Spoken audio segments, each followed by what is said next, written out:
Hi, good morning, everybody. My name is Ali Elbanna.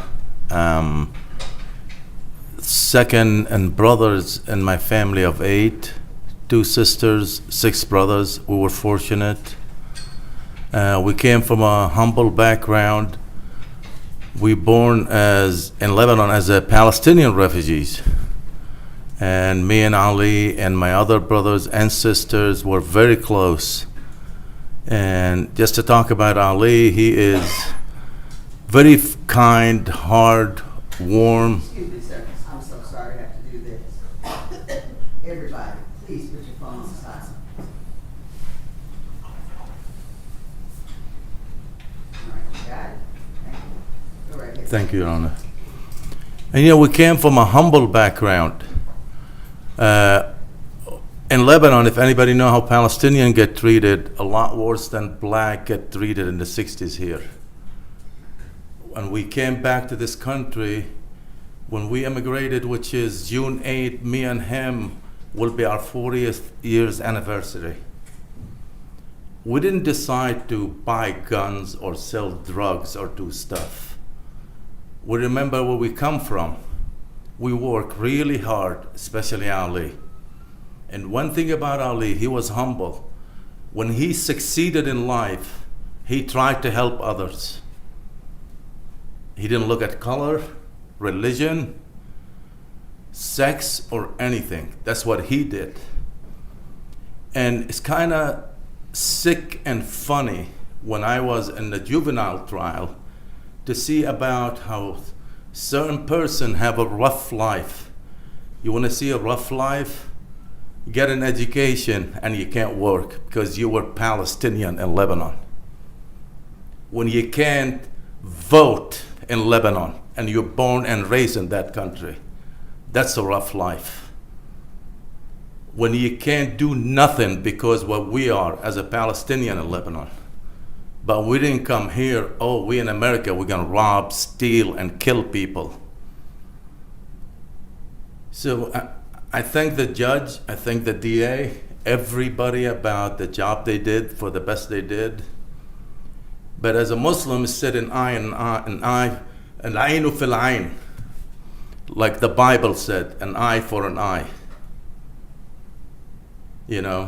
So I know he's gonna get 60 years in jail, but I'm looking at him now and the other gentlemen, not a gentleman, I could call them animals. You know what? When a pure puppy bites somebody in the street by mistake, you put them to sleep. These guys sitting here is like nothing. They're looking at me like I'm nobody. You killed my brother and you don't show no remorse. The difference between you and animals, these animals are nice animals. You're some kind of species should be exterminated from this life. That's what you are. As far as I concern you, I hope every day you spend in jail, you remember his face and enjoy the last supper you have out of jail at Subway. Because what you did, ain't no human being could do it. And I don't want to hear about a rough life. You want to hear a rough life? Go about the Palestinian suffering in Lebanon and all over the world. When we get an opportunity, we jump on it. We don't try to kill people. That's what Ali did. And you know what shocked me in his funeral? I have people from churches coming to me telling me what he did in COVID. He was going in COVID and he got COVID because he was helping people delivering food to their house. And he put it on their door and run because he didn't want to embarrass them to help them. Meanwhile, you were out, shot my brother and killed him. 40 minutes before that, mugged a lady my age, older lady, because I'm old now, and beat the crap out of 2 young innocent women at the bus stop. I don't think you have a word in this in Google. You don't have a word about the kind of, not a human being, you are. You're not even an animal. An animal, you could train him. He cannot be trained. People It's sickening to look at you and you're looking at me, staring at me. You don't even show remorse. That's the kind of coward you are. That's the kind of scumbag you are. I got nothing to say to you because you're not worth my time. Thank you, everybody.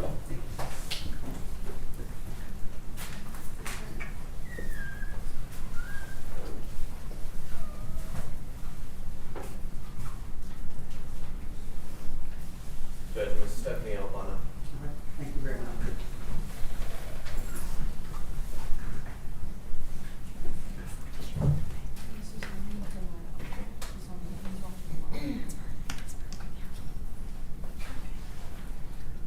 Hello everyone, my name is Stephanie Elbanna. I am one of the daughters of the victim. I'm here now reading a statement from another of my father's brothers named Hashim. The happiness of our lives depends on the quality of our family life.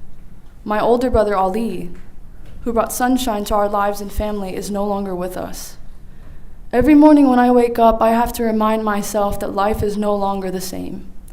My idol, my father, my beloved brother, is no longer around in our life. My youngest son, Ali, never met his uncle. You all took our family joy. We will never recover from the crimes as a family. We really hope that what happened with our family will never happen again with another. These criminals need to be jailed for as long as they live. Life is meaningless to them, so it's best for the world and them to spend it behind bars in prison. My beloved brother Ali Elbanna lives in our hearts forever. We hope and trust to meet him again in heaven. Until then, we only have memories of happiness. My dear Ali has gone to heaven.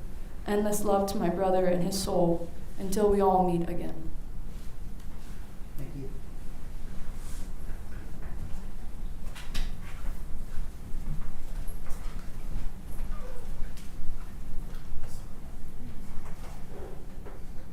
The Honor, Mr. Hassan Elbanna.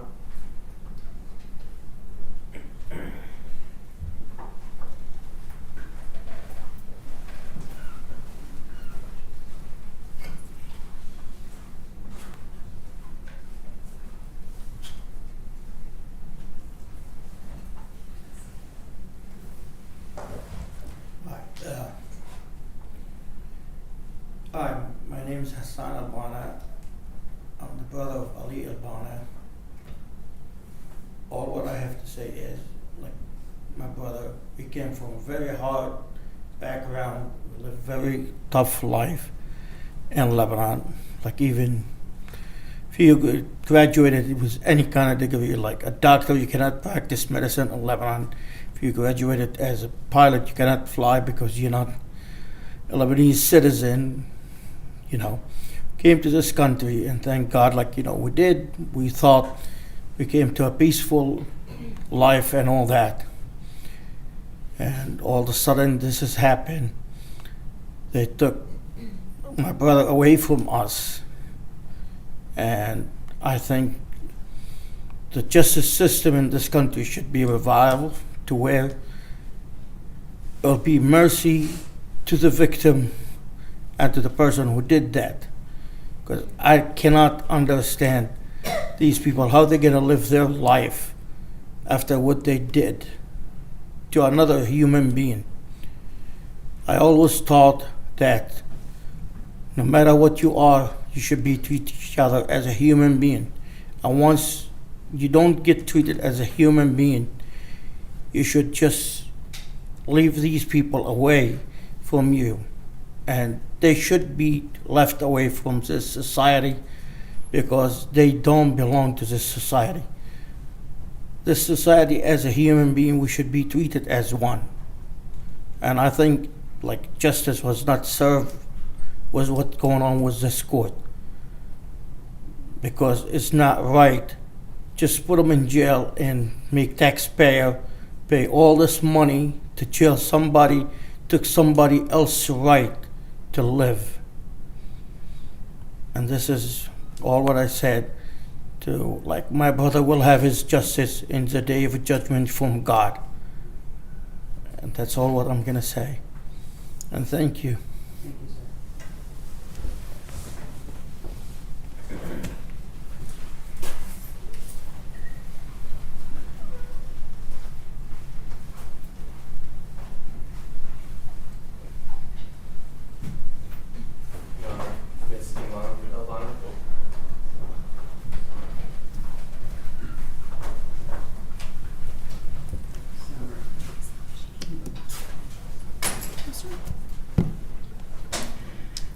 I am reading this on behalf of Sayyid Hamida, one of the nephews of my father, one of the many nephews he had.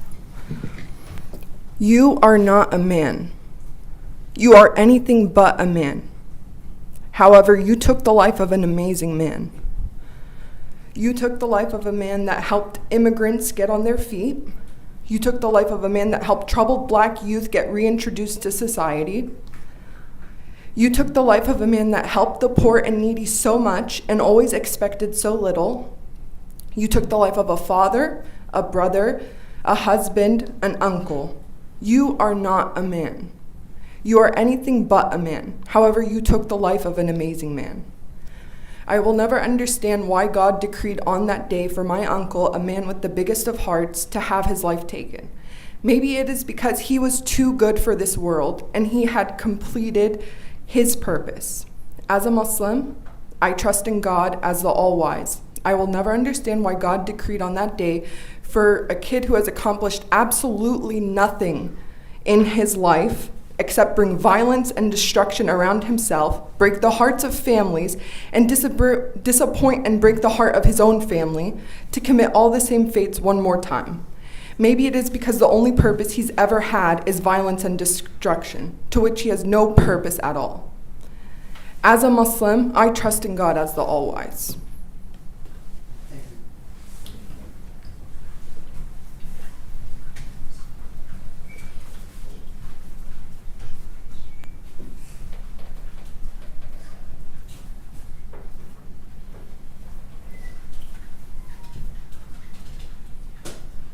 Your Honor, Ms. Stephanie Elbanna.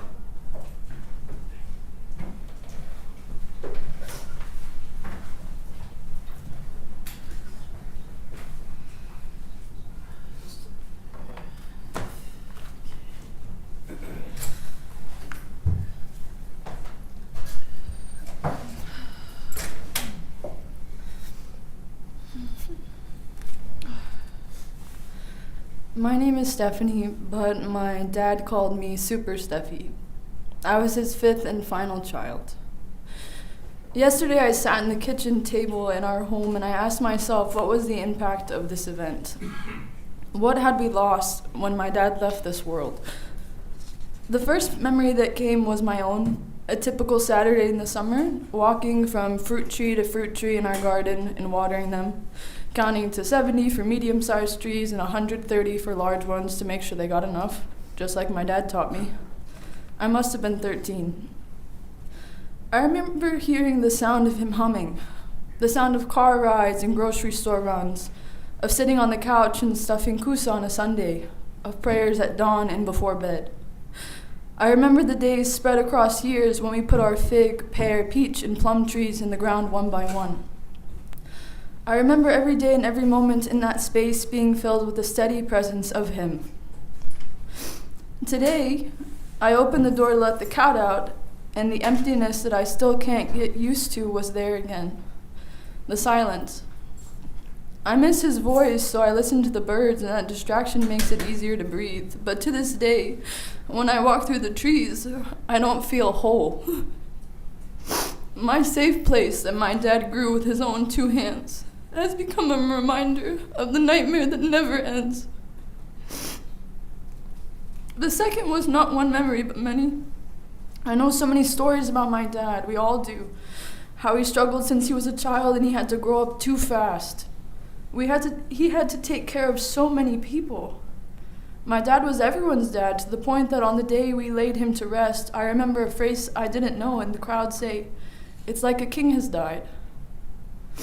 After the stories came like floods and I let myself get washed away without focusing on them. Months later, I learned about businesses my dad had helped get started. Friends in the hospital he visited often, making his own fruit baskets from our garden for each of them. People, young and old, who felt like life had cheated them, whom my dad took under his care and protection until they could walk on their own 2 feet again. He was the man that took the time to ask the cashier at H-E-B about her life and encourage her to do something that made her happy, that made her feel safe. I know because I witnessed it. We all bore witness to and were lucky enough to have our lives touched by the greatest person. And he inspired us to carry that kindness forward. The impact of such a man is beyond comprehension. I live my life every day trying to do what I believe he would want me to do, and every day I have to force myself to want to exist in a world where he isn't there. I cannot tell you how this evil has infected our lives, how it has seeped so far beyond us. I am here in front of you today to beg you to let our home be the last one you poison in this life. I am here to beg you to listen to the stories about this incredible man and stare at the gaping hole he left behind. I am asking you to do what you can to fill it with good, just as we will all try to do. The last memory is one that has crippled me and my family for 2.5 years, and I want you to hear what we felt that night. The knock at the door after midnight, 4 police officers with solemn faces.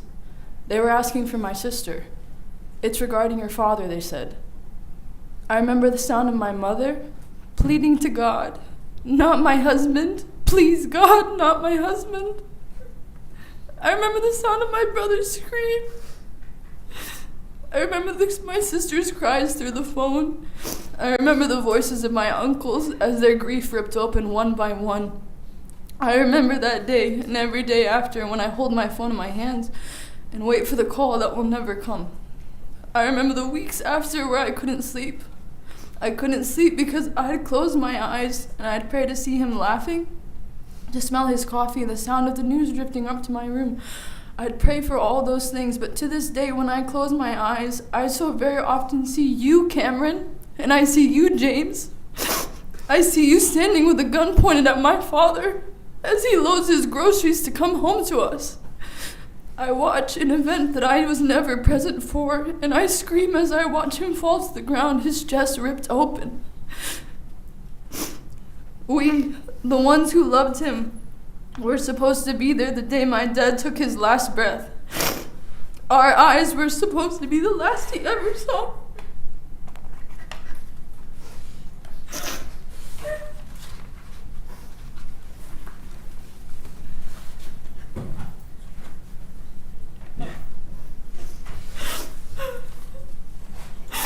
Our voice is the last he heard. I wanted to tell him, I love you, Baba. With everything in me, I love you. Every moment of every day. After a life of taking care of everyone else, we were supposed to take care of him. To hold his hand and pray with him as he left this world. Instead, all he saw was you and your greed. All he saw in his final moments was evil.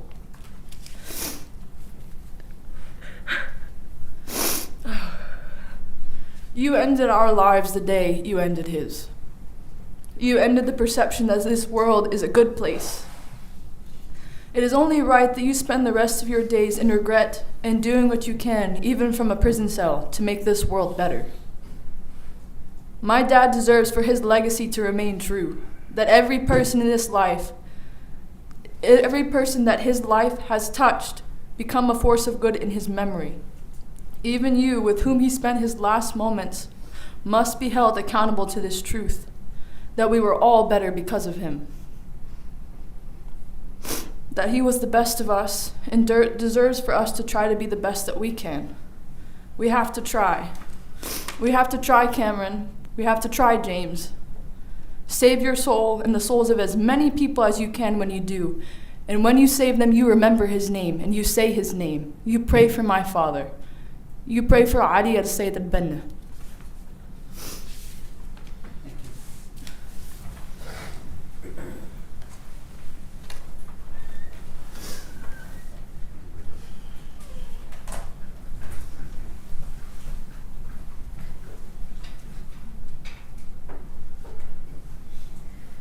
Your Honor, Ali Elbanna. Thank you.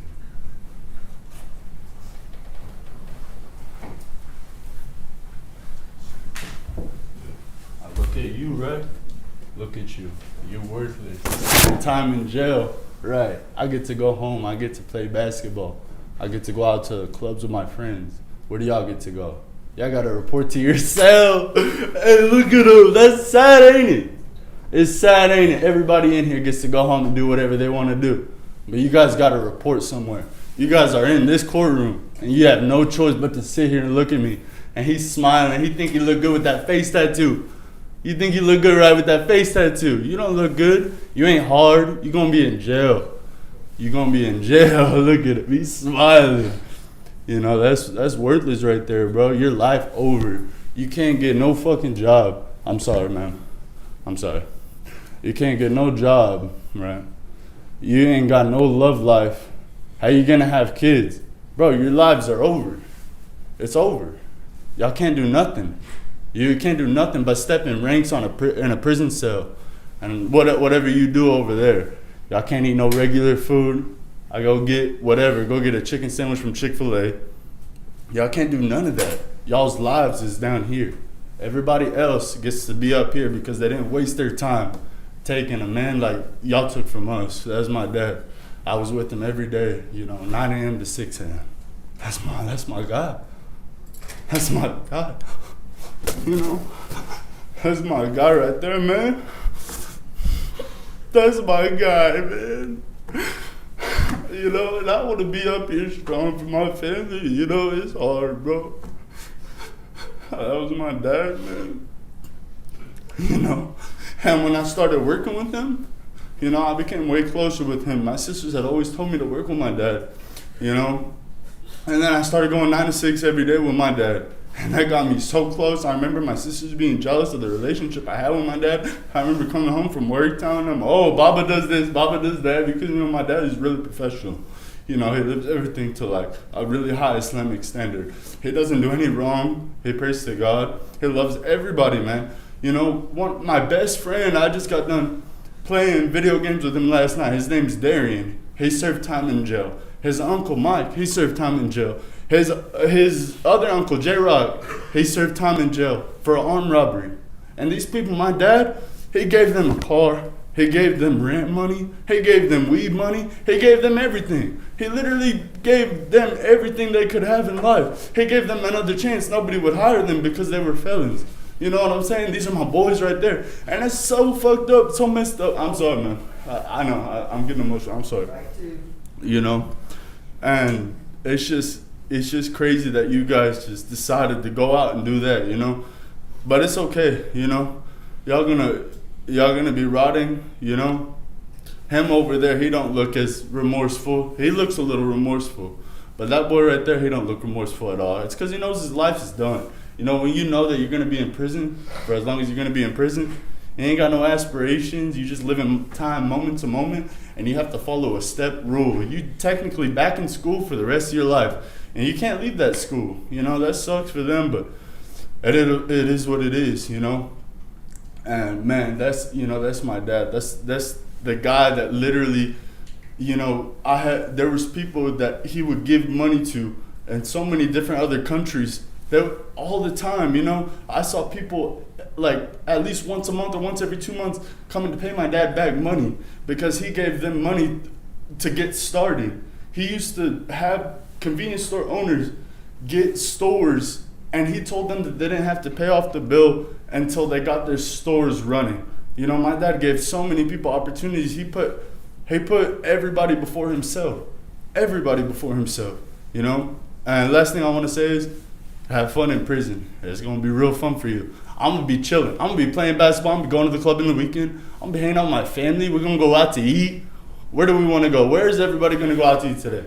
Everybody can answer that question except y'all two. Y'all got to be eating somewhere else in prison. That's cool, though. I'm happy.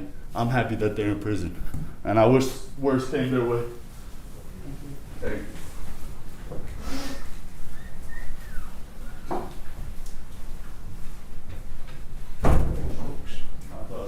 Looking over here. He's not even bad. Look at him.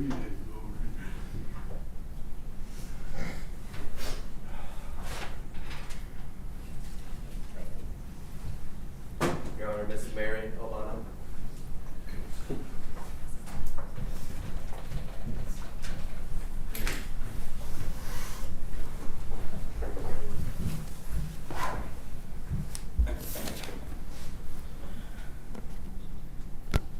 My name is Mary.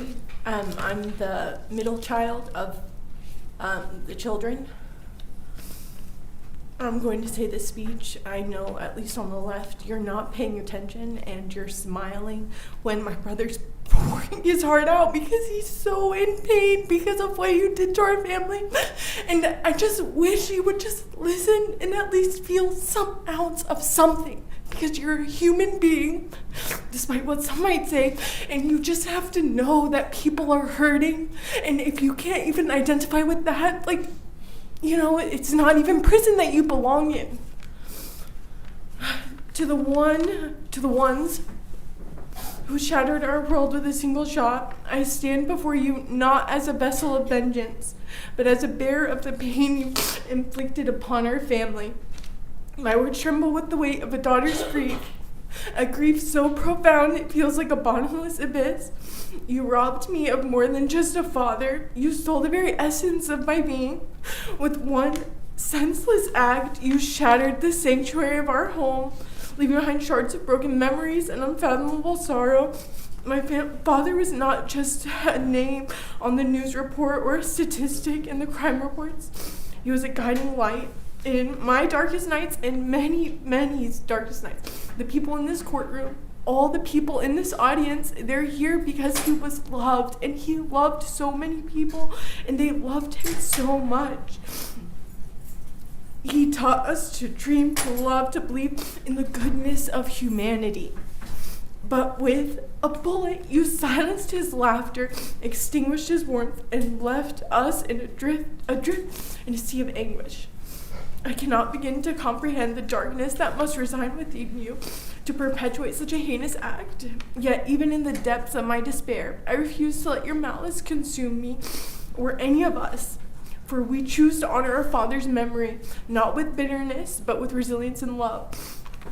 Know this, as you face the consequences of your actions. While you may have taken our father from this world, you will never erase his legacy of kindness, compassion, and boundless love. And though your hands may be stained with blood, they will never extinguish the light of his spirit, which will forever shine brightly in all of our hearts. All the people who loved him in this courtroom, who are watching the live stream, who are not just here in the United States, but who are abroad in Lebanon and all over the world. May you find remorse in your solitude and the weight of your deeds. May they haunt you until the end of your days. May you never forget these pictures that you're seeing right here, the man who you took from this world. But even amidst the shadows of your conscience, may you find a glimmer of redemption, a flicker of humanity that compels you to seek forgiveness and atone for the irreparable harm you have caused. You came from a mother just like us, and you have to see the weight of the actions and just feel the simple weight, even through this one day, that the sorrow that is in this room and what you caused. Though your actions have left us broken, we refuse to be defined by the darkness you've unleashed. For we will rise from the ashes of grief fueled by love and memories of our Father. Someday, I pray you will understand the magnitude of your actions and the profound pain you've inflicted upon our family. Until then, I leave you with the weight of my words, heavy with sorrow, yet buoyed with the undying love and strength of a daughter who will carry your father's memory forever. Thank you. Thank you.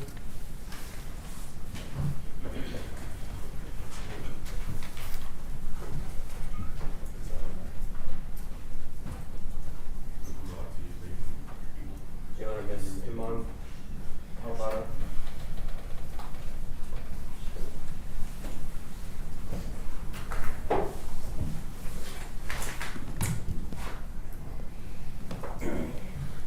My name is Ali Elbanna, and I am the daughter of Ali Elbanna, the man you murdered.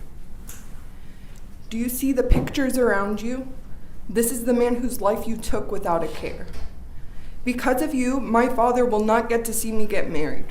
He will not get to see me have kids someday, God willing. Because of you, my father never had the chance to retire and live in peace after working almost every day of his life. Because of you, my mother, who is not here today because she couldn't bear it, she does not get to grow old with her husband or celebrate what would have been their 36th anniversary 1 week ago today. You might think you've lived a hard life and try to justify what you did because you were dealt a hard hand. But don't lie to yourself. You should not be able to live with yourself or the things you've done, especially murdering my father, but there's a long list of things you should not be able to live with. My father had an extremely tough life. He went through things you could never even understand. But my dad made something of himself. What did you do with your life? My father was a Palestinian refugee. He grew up in a country that did not want him. He was the oldest brother of 8. He started working from a very young age and always supported his family. He worked hard so he could come here to the US and work even harder and provide a life for me, my mother, and my 4 siblings. He came from basically nothing, but he built us and those around him a comfortable life. He left a legacy of kindness and charity. But what did you do with your life? The most insane thing is my dad survived actual wars. He survived multiple near-death experiences for things much bigger than you could ever comprehend. He survived all of that only to come to this country for you to shoot him dead in a Costco parking lot. That is absolutely insane to me. But the best thing about my father was his faith. That is what my name Iman means, faith. We are Muslim, we believe in God, and we believe in Judgment Day. So today you stand before a judge, but someday you will stand before the ultimate judge, God, and you will have to answer for what you've done. That is what brings me comfort. So whether it's 60 or 40 years in prison, and which, by the way, I will make sure you serve as much of that time as possible. I will be writing to the parole board, me, all my siblings, all the people you see here today, we will make sure you serve as much of that sentence as possible. But no matter how long you serve, just know that something much worse awaits you. Unless if you repent. You're going to be locked up for a very long time. I suggest you use that time wisely and beg for God's forgiveness, or you will face a fate much worse than a lifetime in prison. But my father, he will see paradise, God willing. And we will join him there someday, God willing. God is the most just, and he will make sure you get what you deserve in this life and in the hereafter. Thank you. Thank you.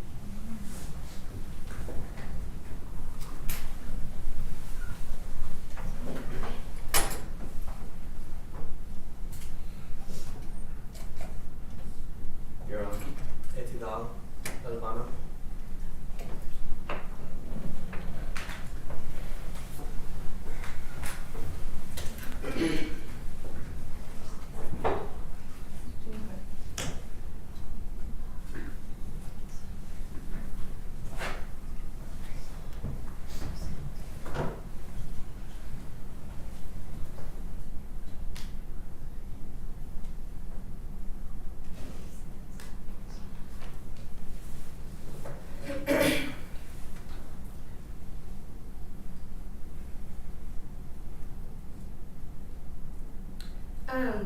My name's Ali Elbanna, and I'm the oldest oldest child of Ali Elbanna.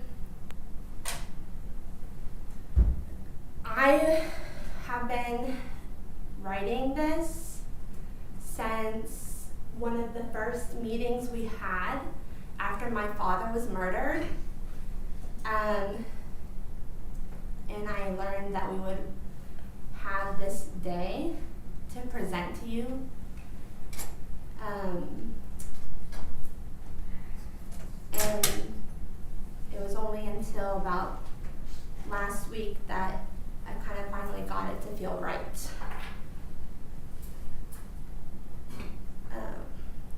Life goes on, but part of me will always be stuck in 2021. November 16th, I started to unravel, to become undone.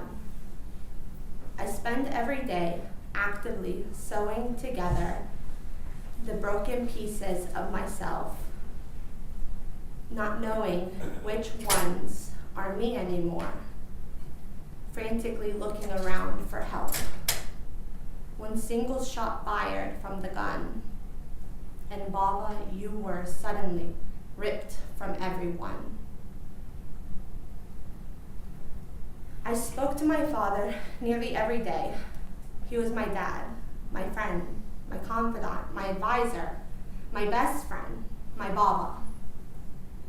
If there was ever anything I needed, he was the person to call.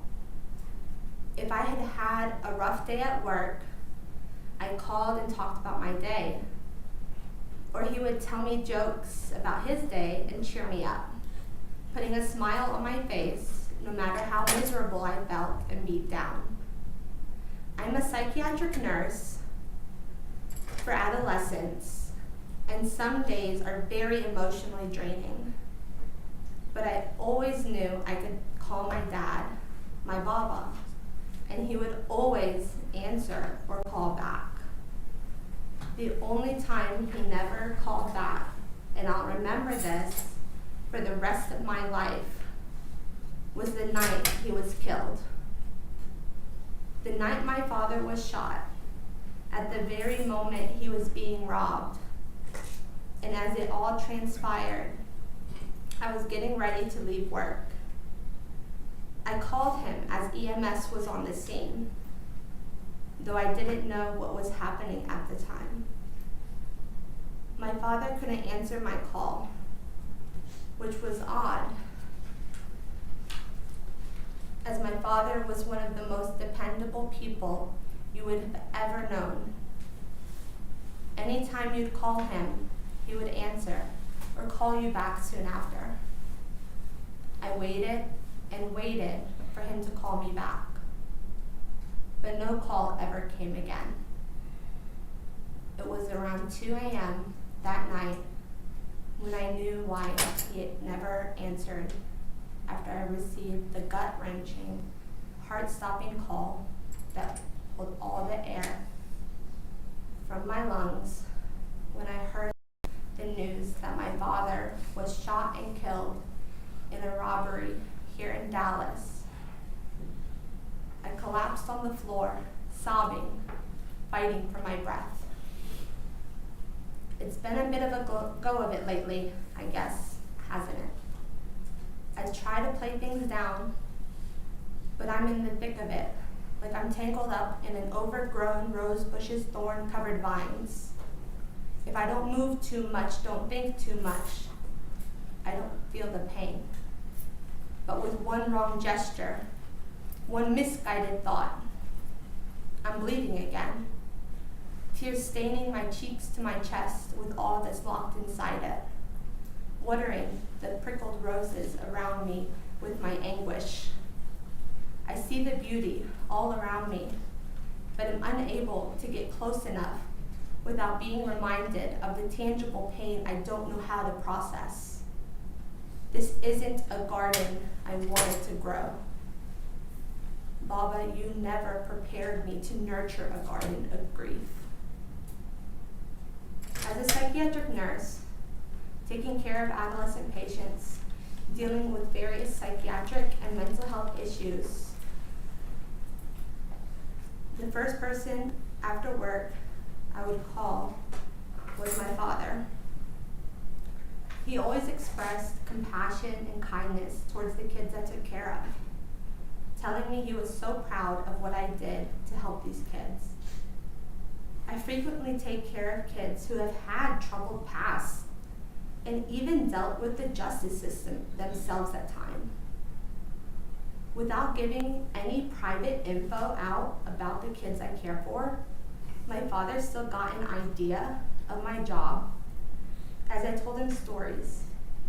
And he would express that the kids I care for are in the right place to get the help they needed. He frequently told me how glad he was that the kids I care for got help before they did something they couldn't take back. Essentially, before they got to a point of no return. The individuals who approached and murdered my father could have gotten help or accepted the help offered to them prior to their collective actions November 16th, 2021. The individuals who killed my father reached a point of no return. And even if some of them had issues prior to this point, it does not excuse their collective actions they took that day.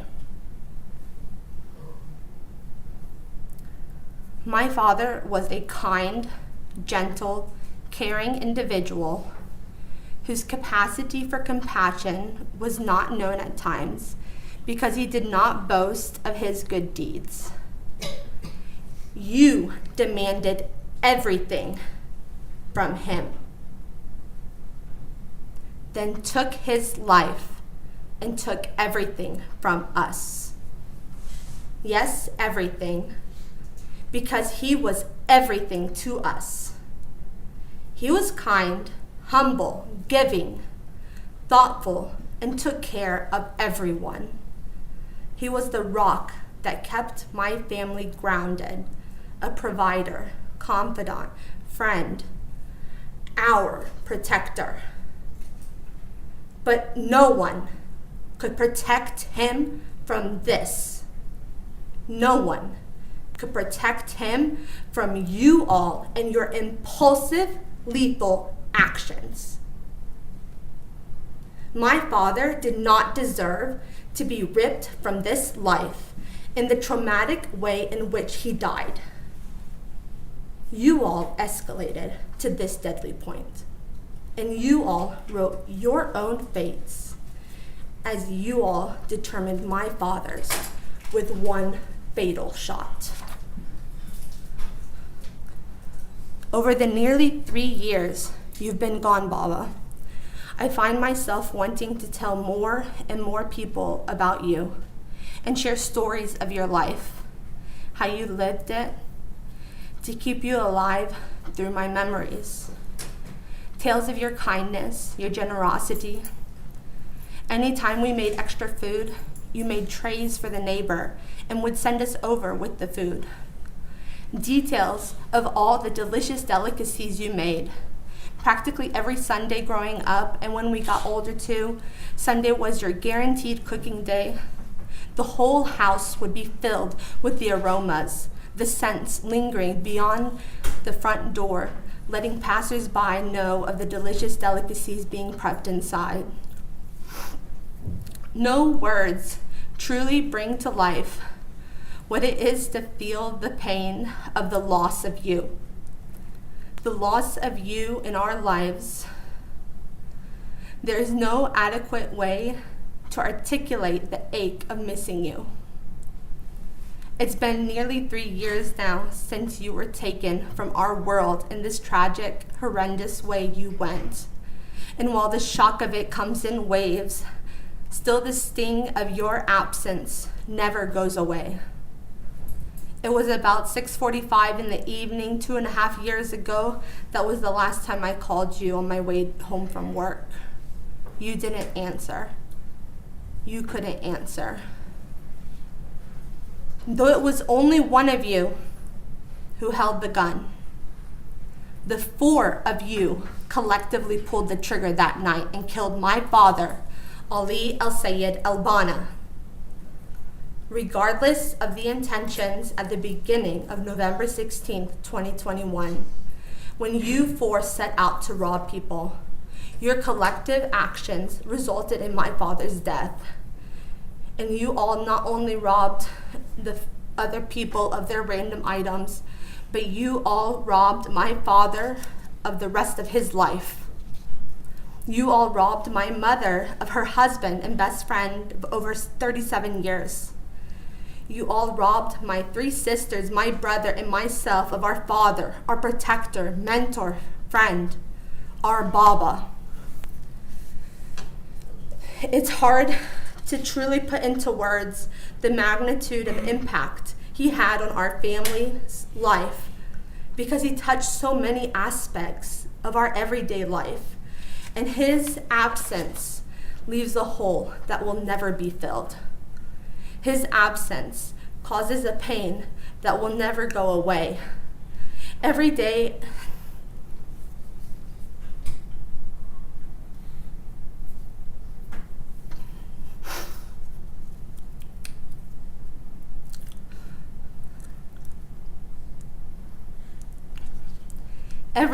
I'm reminded of my father in little moments, and still now, nearly 3 years later, I find myself reaching to call my father, only to be crushed with the reminder that his voice only lives on in my memory, and the occasional video I'm lucky to find. There are times, if I can't get a hold of someone, I automatically think that something must have happened to them, because the night my father died, I called him while he was dying, and I never heard from him again.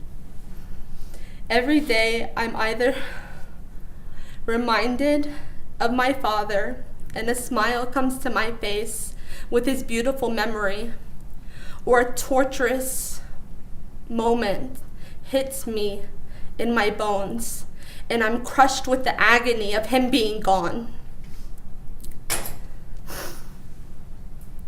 My father walked every day of his life with us with strength, kindness, generosity, and love, and he was incredibly giving and caring. He was also playful and charismatic and could tell stories that would command the attention of an entire room of people. I am so deeply saddened that he was killed mere months before my wedding and will never have the chance to meet his first grandson. He had such a youthful presence, and when playing with children, he would make them laugh and giggle. It breaks my heart that my son will never know his deep belly laugh that ignited your soul with pure joy, or fall for one of his pranks. Every day I go on and try to embody characteristics of my father in different ways. Tell my son stories of his grandfather. Cook meals he taught us since we were young, just so he has glimpses into the man he'll never get a chance to know.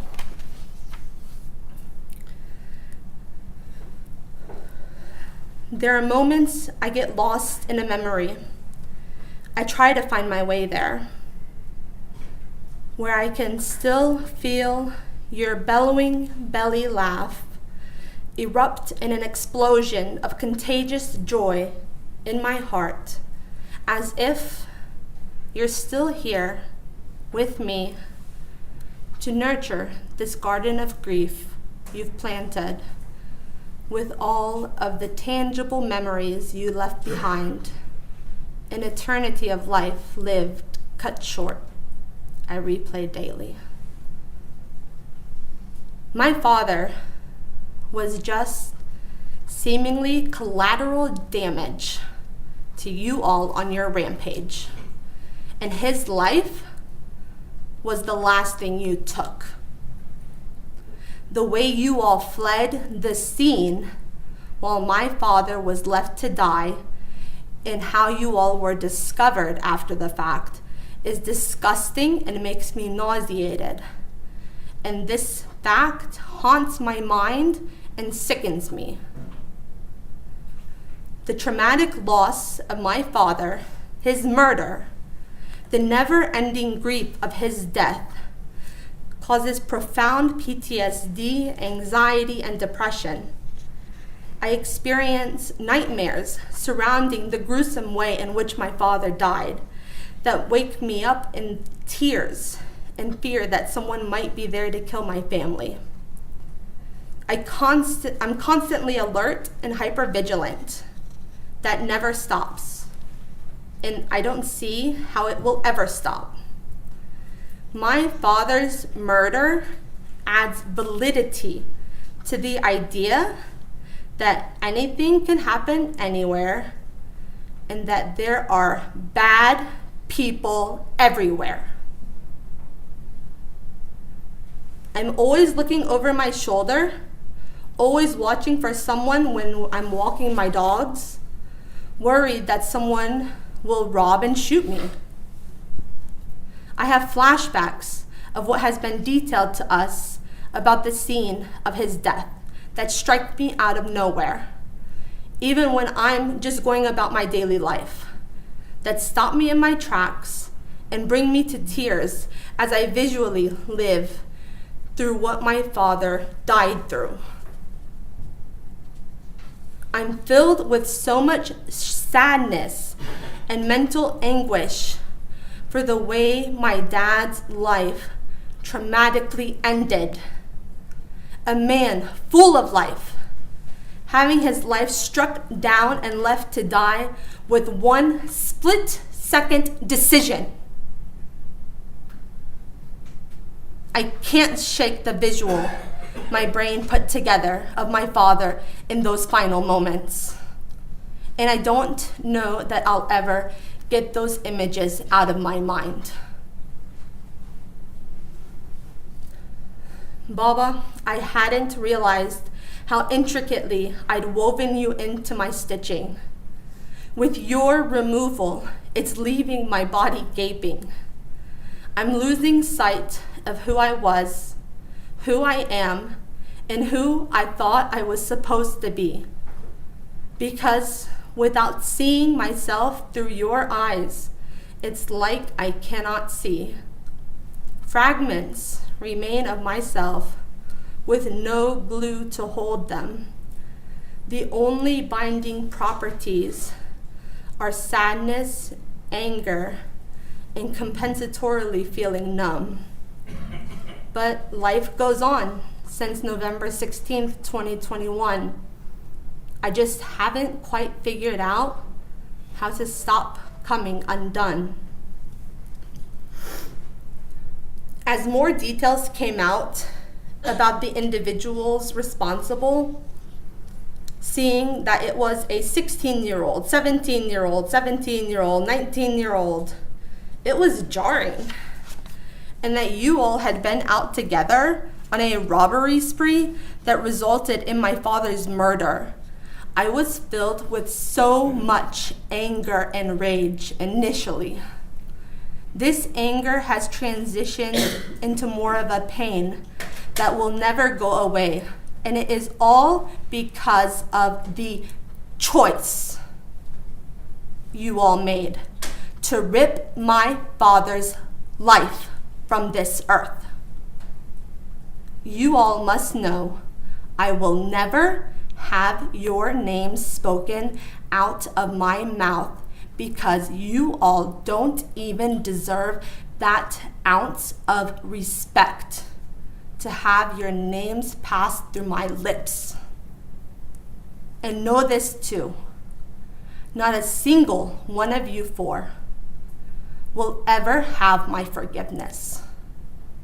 Not even on the day I take my dying breath. No outcome in the judicial system will bring my father back. My father's blood stains your hands, and that will never change. You can't take this back. That is the truth that you can never deny. My father's murder is something you will never be able to wash yourselves clean from. I may not remember the first time you held me, Baba, or told me you loved me, but I will never forget the last time I held you and told you, love you, Baba. I'll hold on tight to this memory as it replays over in my mind. It's stored in my muscles, reminding me what it is to feel you here. I feel my arms around you. I feel my muscles embrace you, your warmth. Then it's all pulled away as reality twists on the strings of my heart, winding up, never releasing the tension, sending chills to my spine where the warmth of your love will never be felt with me again. My heart stays wound tight. The torture of missing you, Baba, won't release its grip on me. Sometimes there's delicate whispers of you with your memory.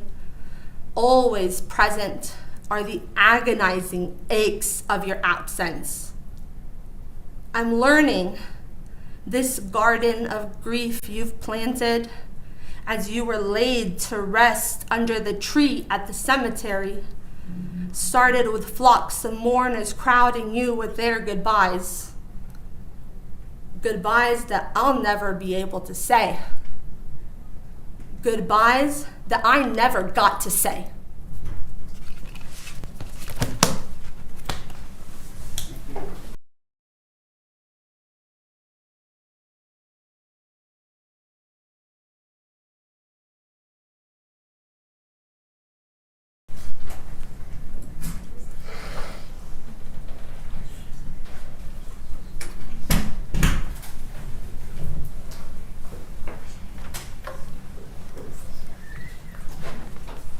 Hello again, this is Stephanie Elbanna. I'm reading on behalf of my mother, Stephanie Elbanna, who cannot be here today because it was too painful. I'm only half here in this world. The other half of me, my better half, is in paradise. The seconds are long without my beloved husband, Ali. The moments are an eternity. I await the time I can be with my beloved in paradise. Sincerely, Mrs. Ali El-Sayed Elbanna, wife and mother of our 5 beautiful children, Atadal Mary Ali El-Sayed Elbanna, Iman Ali El-Sayed Elbanna, Mary Jean Ali El-Sayed Elbanna, and our beloved twins, Sayed Ali El-Sayed Elbanna, and me, Stephanie Janine Ali El-Sayed Elbanna. To the greatest son, brother, uncle, cousin, friend, husband, and father that anyone could ever know, we will miss you every second of every day until we are together again.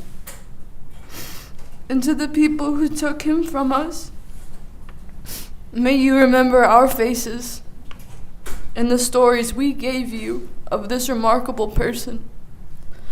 There will never be a brighter light in this world. The darkness that remains is evidence that he's not with us any longer. And for every day that we are plunged into that darkness, know that it was your choices that brought us here. You have broken our hearts and shattered our lives forever. All the good that he did and all the good he would have done is undone because of you.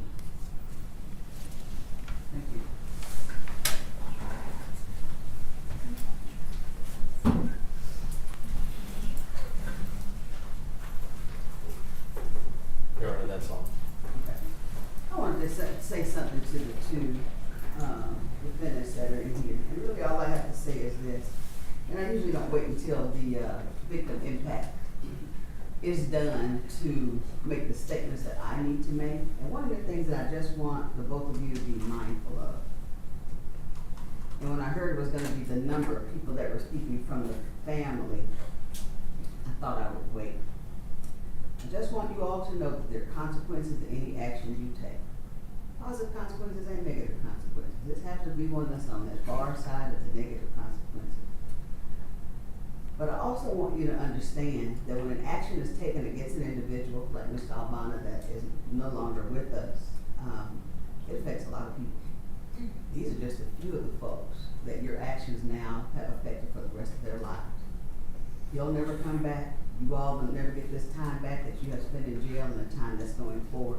So I just want you all to be mindful of that and try to see if you can grow, learn, be the person that Mr. Elbanna was, at least to the extent that you can, when it comes to the rest of your life. So good luck to both of you. That concludes this hearing. they run and down. We all get to go out to eat. Okay, hold on, no. Y'all don't do that. Don't do that. Yeah, no, yeah, watch it. You have to see that. No alcohol, no alcohol. All right. Thank you.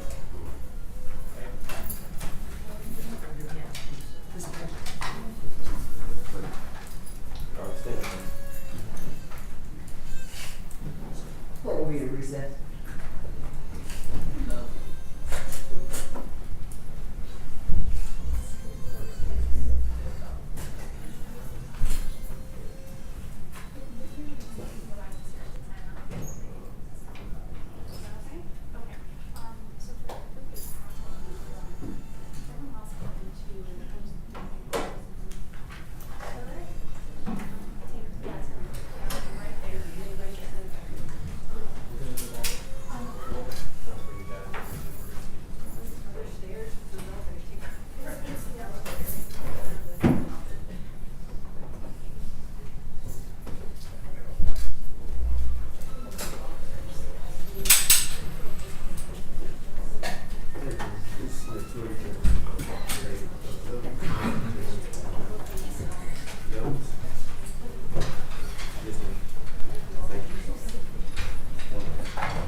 you.